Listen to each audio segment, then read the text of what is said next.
Kalender akademik tahun 2026 dah keluar lengkap dengan cuti sekolah. Parents wajib ambil tahu. Sesi sekolah tahun depan dibahagikan kepada dua kumpulan iaitu kumpulan A untuk sekolah negeri Kedah, Kelantan dan Terengganu dan kumpulan B untuk sekolah negeri lain selain daripada tiga negeri tadi. Untuk penggal 1, kumpulan A akan start sekolah pada 11 Januari hingga 19 Mac 2026. Kumpulan B pula start 12 Januari hingga 20 Mac 2026.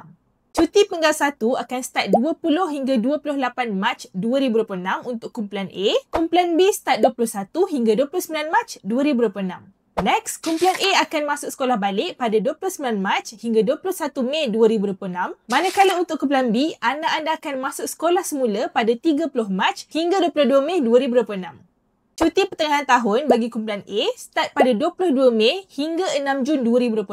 Kumpulan B pula start 23 Mei hingga 7 Jun 2026. Jangan lupa save video ni, senang nak plan persediaan masuk sekolah dan aktiviti waktu cuti nanti. Kami share info bas macam ni setiap hari. Follow X1.my kalau tak nak terlepas.